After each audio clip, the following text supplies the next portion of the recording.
The next topic we want to talk about briefly is flat rates. You may have heard of flat rates. There is a legal and an illegal definition.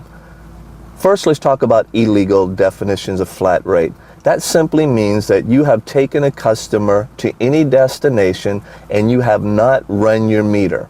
Any customer that gets into your cab and you have not run the meter and you receive payment, that means you have broken the law.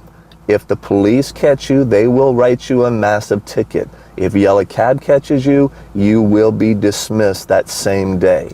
So we do not perform illegal flat rates.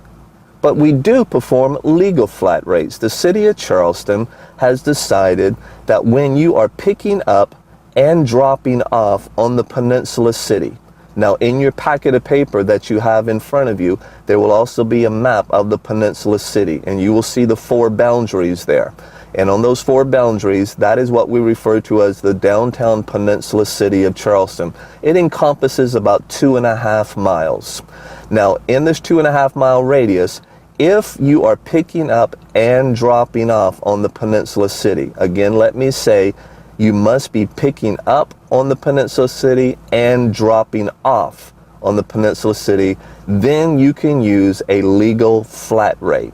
Now, if that's what your customer is, you pick someone up on the Peninsula, you know you're dropping them off on the Peninsula, so now you can use the flat rate. So now we want to show you how to program a flat rate. Now normally, button number 3 on your meter is your extras button, but it plays a dual role by also programming in your flat rate. So the very first thing we're going to do is we're going to go to button 3 and we're going to push it until we see a 5 appear. That stands for $5 for 2 miles versus the normal $4 for 2 miles.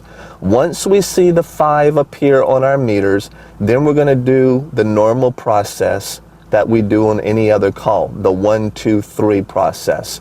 Okay, so now someone's got in our cab. We know this is a legal flat rate, so the first thing we're going to do is go to button 3 and push it until we see a 5. There's our 5. So now we go to button 1, start our meter, button 2, turn the timer on, button number 3, we're going to add our extras. There's our $1 for our gas surcharge, and it's only 1 passenger, so that's all the extras we're going to place. Then we're going to go back to button 2, turn our timer off, and then we're going to make our journey. And once we get to the end of our journey, the last thing we do is push button 1. It will blink, and it will go blank. And at this point in time, now we're going to receive our payment. And that is the conclusion of how to operate a legal flat rate. All right, just to make sure you understand, on your meter, what makes our meters unique from most meters in the Tri-County area is that ours will print receipts. Now, if you'll notice on the top part of your meter, this little door slides back and forth, just like this. And when you slide it, just lift it up. There you will find paper underneath. Now it's most important on your checklist when you get into your cab that you always make sure there's paper in the meter, because if there is not, your system will freeze and you will not be able to perform any business. So again, it just slides back and forth and lifts up.